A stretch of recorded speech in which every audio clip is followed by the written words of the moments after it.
One of the NATO member states may ask the alliance for protection under the 5th article of the organization's charter due to hybrid attacks by Russia, a senior North Atlantic Alliance official told journalists on condition of anonymity. Brussels will continue to strengthen collective defense and counter the Kremlin's aggression, the NATO Secretary General said. Allies are taking decisive measures, making arrests and launching legal proceedings. Collectively, we are stepping up the protection of critical infrastructure as well as the exchange of information and intelligence. Russia's actions will not stop us from supporting Ukraine.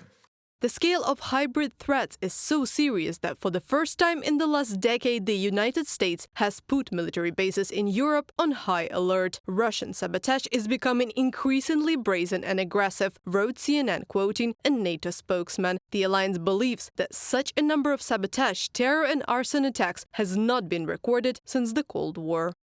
The intelligence which the US received within the last 2 weeks and has not been previously reported was deemed alarming enough to implement additional safety protocols, the sources said. Several US military bases in Europe raised their alert level to Force Protection Condition Charlie, which applies when an incident occurs or intelligence is received indicating some form of terrorist action or targeting against personnel or facilities is likely, according to the US Army from a publication on CNN. A long-term strategy to counter and contain Russia's aggressive actions is needed. We are also seeing a coordinated policy of hybrid activities by Russia across Europe.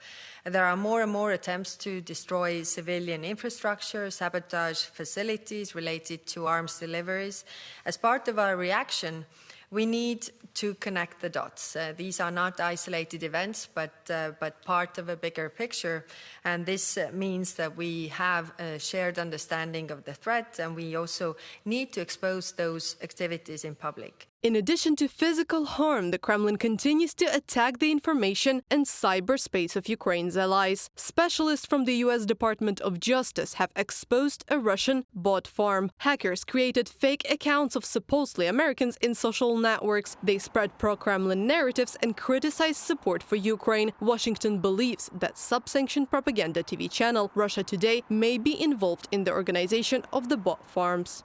The Justice Department has disrupted a Russian government-backed, AI-enabled propaganda campaign to use a bot farm to spread disinformation in the United States and abroad. As the Russian government continues to wage its brutal war in Ukraine and threatens democracies around the world, the Justice Department will continue to deploy all of our legal authorities to counter Russian aggression and protect the American people. Merrick Brian Garland, United States Attorney General, from a statement to the U.S. Department of Justice website.